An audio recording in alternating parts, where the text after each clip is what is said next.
আন্তর্জাতিক মহাকাশ স্টেশনে দীর্ঘ ৯ মাস কাটানোর পর অবশেষে পৃথিবীতে ফেরার প্রস্তুতি নিচ্ছেন নাসার মহাকাশচারী বুচ উইলমোর এবং সুনিতা উইলিয়ামস।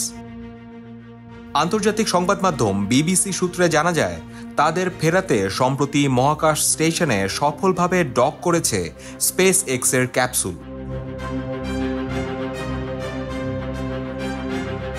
বুচ উইলমোর এবং সুনিতা উইলিয়ামসকে ৮ দিনের জন্য মহাকাশ স্টেশনে পাঠানো হয়েছিল।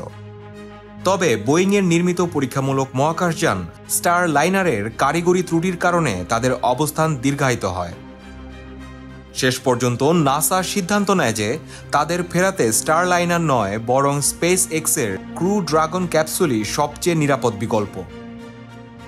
নাসা জানিয়েছে, তাদের ক্রু সদস্যদের মহাকাশ স্টেশনে পৌঁছানোর পর 2 দিনের একটি হস্তান্তর প্রক্রিয়া চলবে। তারপর উইলমোর ও উইলিয়ামসের পৃথিবীতে ফেরার যাত্রা শুরু হবে।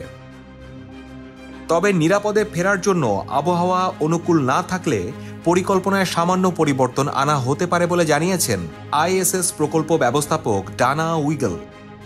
বিশেষজ্ঞদের মতে, এই 2 নভোচারীকে ফেরাতে বোয়িংয়ের স্টার লাইনারের পরিবর্তে স্পেস এক্সের মহাকাশযান ব্যবহারের সিদ্ধান্ত বোয়িংয়ের জন্য বেশ বিব্রতকর হতে পারে। তবে সবকিছু ঠিক থাকলে দীর্ঘ প্রতীক্ষার অবসান ঘটিয়ে খুব শীঘ্রই পৃথিবীতে ফিরবেন উইলমোর ও উইলিয়ামস।